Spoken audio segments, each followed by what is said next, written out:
Hello friends, welcome back to my YouTube channel Shikshan Digital Academy. आधुनिक भारतीय इतिहास के अंतर्गत हम पढ़ रहे हैं धार्मिक सामाजिक सुधार आंदोलनों को। आज के इस वीडियो में हम बात करेंगे भीमराव अंबेडकर और महात्मा गांधी के द्वारा जो दलितों के लिए सुधार के कार्य किए गए उनके बारे में। वीडियो शुरू करने से पहले अगर अभी तक आपने मेरे चैनल को सब्सक्राइब नहीं किया है तो इसे सब्सक्राइब करें, शेयर करें तथा बेल आइकन प्रेस करना बिल्कुल ना भूलें, जिससे आपको मेरे आगे आने वाले सभी वीडियोस की नोटिफिकेशन प्राप्त हो सके। तो चलिए शुरू करते हैं आज का वीडियो और देखते हैं धार्मिक सामाजिक सुधार आंदोलनों को। सबसे पहले बात करेंगे हम अंबेडकर और अंबेडकर के द्वारा किए गए दलित जो आंदोलन थे, दलितों के लिए जो उनके कार्य थे उनके बारे में। तो बात करें डॉक्टर भीमराव अंबेडकर की, तो डॉक्टर भीमराव अंबेडकर का जन्म 1891 ईस्वी को महू में एक महार परिवार में हुआ था। अंबेडकर महारों के आरंभिक नेता थे। अंबेडकर के राजनीतिक गुरु जोगेंद्र नाथ मंडल थे। आगे बात करें तो उन्होंने बंबई के एल्फिंस्टन कॉलेज से स्नातक करने के बाद महाराजा शाहू की प्रेरणा से और उनके ही सहयोग से अमेरिका के कोलंबिया विश्वविद्यालय से एमए और पीएचडी की थी। यानी कि उनकी जो मदद थी वो महाराजा शाहू ने की थी। और आप जानते हैं कि महाराजा शाहू ही ऐसे पहले शासक थे जिन्होंने अपने राज्य में जो दलित लोग थे उनको सरकारी नौकरियों में आरक्षण दिया था। तो उनकी सहायता से ये अमेरिका में जाकर अपनी जो पढ़ाई थी उसे पूरा करते हैं और साथ ही साथ वहीं से पीएचडी की डिग्री भी लेते हैं। 1920 में मूक नायक के प्रकाशन के लिए कोल्हापुर के महाराजा साहू ने ही अंबेडकर को प्रोत्साहित किया था। जो मूक नायक है उसका भी प्रकाशन इन्होंने 1920 में महाराजा जो शाहू थे उन्हीं की सहायता से या उनके द्वारा प्रोत्साहित करने पर ही किया था। तो मूक नायक क्या है, इनकी ही कृति है। अंबेडकर ने 1920 ईस्वी में अखिल भारतीय दलित वर्ग संघ यानी कि all India depressed class federation की स्थापना भी की थी। आगे बात करें तो अंबेडकर ने 1924 में बंबई में बहिष्कृत हितकारिणी सभा बनाई थी। यानी कि 1924 ईस्वी में बंबई में बहिष्कृत हितकारिणी सभा भी अंबेडकर के द्वारा बनाई गई थी। 1927 ईस्वी में बहिष्कृत भारत नामक एक मराठी पाक्षिक पत्रिका, पाक्षिक का मतलब होता है ये 15 दिनों में निकलती थी, तो एक पाक्षिक पत्रिका का संपादन भी इन्होंने किया था जिसका नाम था बहिष्कृत भारत। 1927 में ही इन्होंने समता सामाजिक संघ था उसको बनाया था। जून 1928 में समता अखबार इन्होंने निकाला था। यानी कि समता समाज संघ भी था और समता अखबार भी इनके द्वारा 1928 में ही निकाला गया था। अंबेडकर ने 1928 ईस्वी में पार्वती मंदिर सत्याग्रह तथा 1930 से 35 के बीच में कलसा मंदिर सत्याग्रह जैसे जो मंदिर प्रवेश आंदोलन थे उनका संयोजन भी किया था। आप जानते हैं कि जो प्राचीन टाइम था उस टाइम पे जो दलित होते थे उनको मंदिर में जाने की अनुमति नहीं होती थी, तो मंदिर में प्रवेश के लिए इन्होंने आंदोलन किए थे जो कि 1928 में था पार्वती मंदिर सत्याग्रह और 1930 से 35 के मध्य था कलसा मंदिर सत्याग्रह। इसके अलावा 1930 में जनता यानी कि द पीपल नामक एक अखबार निकाला था। 1930 में ही अंबेडकर राष्ट्रीय राजनीति में आ गए थे। यानी कि अब तक वो सिर्फ जो सुधार के कार्य थे वो कर रहे थे और 1930 में वो पूर्णतः राजनीति में सक्रिय हो गए थे तथा जो अछूत थे अछूतों के लिए अलग मताधिकार इन्होंने मांगा। यानी कि जो अछूत लोग थे जिनको दलित या अछूत कहते थे उनके लिए उन्होंने अलग से मताधिकार का अधिकार मांगा था।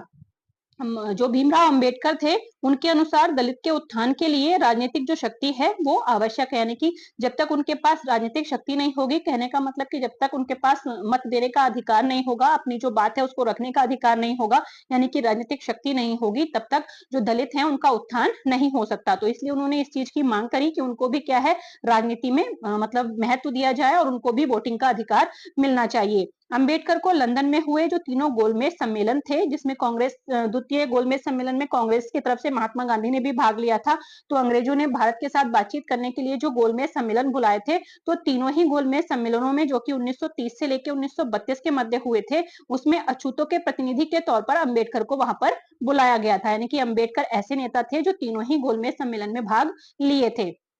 1942 की बात करें तो 1942 में उन्होंने अनुसूचित जातीय संघ यानी कि शेड्यूल कास्ट फेडरेशन का गठन किया। यह एक अखिल भारतीय दल के रूप में इसका गठन किया गया था। यानी कि एक अखिल भारतीय दल था, यानी कि पूरे देश के उसमें इसको गठित किया गया था।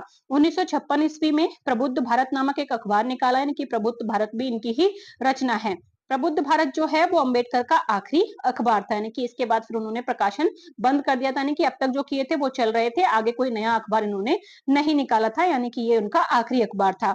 अंबेडकर ने अपने अनुयायियों के साथ हिंदू धर्म त्याग कर 1956 ईस्वी में बौद्ध धर्म को ग्रहण कर लिया था। बाद में 1956 ईस्वी में यानी कि आजादी के पश्चात उन्होंने हिंदू धर्म को त्याग कर बौद्ध धर्म ग्रहण कर लिया था।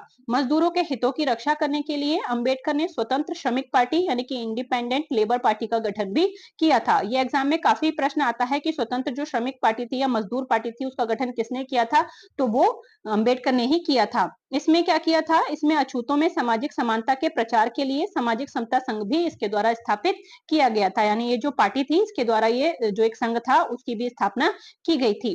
अब हम बात करेंगे महात्मा गांधी के द्वारा किए गए जो दलित सुधार के कार्य थे उनके बारे में, क्योंकि आप जानते हैं कि जो महात्मा गांधी थे वो दलितों के प्रति काफी संवेदनशील थे, उनके लिए उन्होंने काफी सारे कार्य किए। तो सबसे पहली बात तो यही कि गांधी जी ने ही सर्वप्रथम अछूतों को यानी कि जो अछूत लोग थे उनको हरिजन नाम दिया था, यानी कि हरिजन जो नाम है वो महात्मा गांधी के द्वारा ही दिया गया है। गांधी जी ने 30 सितंबर 1932 को अखिल भारतीय अस्पृश्यता निवारण संघ यानी कि ऑल इंडिया अनटचेबिलिटी लीग की स्थापना की थी। इसे 1933 ईस्वी में हरिजन सेवक संघ का नाम दिया गया था, यानी कि पहले जो इसका नाम था वो अखिल भारतीय अस्पृश्यता निवारण संघ था, बाद में 1933 में इसका नाम बदलकर हरिजन सेवक संघ कर दिया गया था। आगे बात करें तो घनश्याम दास जो बिरला थे वो इसके प्रथम अध्यक्ष थे, यानी कि ये जो उन्होंने बनाया था जो संस्था बनाई थी घनश्याम दास बिरला इसके प्रथम अध्यक्ष थे, और श्री एवी ठक्कर यानी कि अमृतलाल ठक्कर इसके प्रथम महासचिव थे। इसका जो मुख्यालय था वो दिल्ली था। गांधी जी ने 1933 ईस्वी में साप्ताहिक हरिजन का प्रकाशन भी शुरू किया था, यानी कि हरिजन नामक की एक पत्रिका भी वो निकालते थे जो कि क्या थी, साप्ताहिक थी, यानी कि हर सप्ताह प्रकाशित होती थी। तो हरिजन नामक जो पत्रिका थी उसका भी प्रकाशन महात्मा गांधी ने 1933 में किया था। अब हम बात करते हैं कांग्रेस या फिर जो और चीज और पार्टियां हैं उनके द्वारा, तो सबसे पहले कांग्रेस की बात करते हैं कि कांग्रेस ने दलितों के लिए क्या कार्य किए। तो 1917 ईस्वी में पहली बार कांग्रेस ने अपनी कार्य सूची में जो उसके कार्यों की सूची होती थी उसमें दलित सुधार को शामिल किया था 1917 में। छुआछूत के विरुद्ध भी प्रस्ताव इन्होंने 1917 में ही पारित किया था। अन्य दलों की बात करें कि दलितों के लिए अन्य दलों ने क्या काम किया, तो 1918 ईस्वी में पहला अखिल भारतीय दलित वर्ग सम्मेलन हुआ था। इसी सम्मेलन में पहली बार अखिल भारतीय अस्पृश्यता विरोधी घोषणा पत्र जारी हुआ था। इसके बारे में हम डिटेल से पिछले वीडियो में पढ़ चुके हैं। 1928 ईस्वी में तमिलनाडु के एमसी राजा ने all India depressed class association को बनाया था। तो ये अन्य लोगों के द्वारा जो दलित कार्य किए गए थे वो रहे। अब हम यहाँ पर एक नजर में जो भी दलित सुधार आंदोलन थे और जो भी उनके सुधारक रहे या जो उस संस्था से जुड़े रहे उनको एक नजर में यहाँ देखेंगे। तो सबसे पहला जो हमारा आंदोलन या संगठन है वो है सत्यशोधक समाज। सत्यशोधक समाज की जो स्थापना है वो ज्योतिबा फुले के द्वारा की गई थी। इसकी स्थापना उन्होंने महाराष्ट्र में 1873 ईस्वी में की थी, यानी कि कुल मिला के देखा जाए तो जो सत्यशोधक समाज था ये सबसे प्राचीन निम्न जातीय आंदोलन या संस्था थी। उसके बाद है जस्टिस आंदोलन, ये दक्षिण भारतीय उदारवादी संघ के नाम से भी जाना जाता है। इसकी स्थापना में 3 लोगों की प्रमुख भूमिका थी, एक थे सीएन मुदलियार, दूसरे थे टीएम नायर और तीसरे थे पी त्यागराज चेट्टी। इन्होंने मद्रास में इसकी स्थापना 1917 ईस्वी में की थी। उसके बाद है प्रजामित्र मंडली। प्रजामित्र मंडली सी आर रेड्डी के द्वारा स्थापित की गई थी। इसको मैसूर में 1917 में स्थापित किया गया था। उसके बाद है नायर सर्विस सोसाइटी। इसको पद्मनाभ पिल्लई ने त्रावणकोर में 1914 में स्थापित किया था। उसके बाद है श्री नारायण धर्म परिपालन योगम या फिर इसे अरविप्पुरम आंदोलन के नाम से भी जाना जाता है। इसकी स्थापना श्री नारायण गुरु तथा एन कुमारन आसन के द्वारा की गई थी। इसकी स्थापना केरल में 1902 से 1903 के मध्य में की गई थी। इसके बाद हम बात करते हैं आत्मसम्मान आंदोलन की। आत्मसम्मान आंदोलन की जो स्थापना थी वो ईवी रामास्वामी नायकर यानी कि पेरियार जिन्हें कहते थे उनके द्वारा मद्रास में 1925 ईस्वी में स्थापित किया गया था। वायकोम आंदोलन, वायकोम आंदोलन की शुरुआत केपी केशव मेनन के द्वारा त्रावणकोर केरल से 1924 ईस्वी में की गई थी। उसके बाद है गुरुवायूर सत्याग्रह। गुरुवायूर सत्याग्रह में 2 लोगों की महत्वपूर्ण भूमिका थी, एक थे के केलप्पन और दूसरे थे ए के गोपालन। इन्होंने केरल में 1931 से इसकी शुरुआत की थी। उसके बाद है डिप्रेस्ड क्लासेस मिशन सोसाइटी। इसकी जो स्थापना थी वो बी आर शिंदे के द्वारा की गई थी और इसको उन्होंने महाराष्ट्र यानी कि बंबई में 1906 में स्थापित किया था। उसके बाद है सर्वशोधक समाज। सर्वशोधक जो समाज है उसकी स्थापना की बात करें तो साहूजी महाराज यानी कि जो कोल्हापुर के महाराज थे उन्होंने इसकी स्थापना की थी। ये भी महाराष्ट्र में की गई थी। उसके बाद है अखिल भारतीय दलित वर्ग सम्मेलन। इसकी स्थापना या इसकी जो शुरुआत थी वो 1918 में की गई थी। उसके बाद है बहिष्कृत हितकारिणी सभा। इसकी जो स्थापना थी वो अंबेडकर के द्वारा बंबई में 1924 ईस्वी में की गई थी। तो इस तरह से ये एक नजर में हमने जो भी दलित सामाजिक सुधार आंदोलन थे उनको और उनके जो संस्थापक थे उनको देखा। अगर आप इसी तरह से आधुनिक भारत का इतिहास मेरे साथ पढ़ना चाहते हैं तो बने रहिए मेरे साथ। Thank you for watching.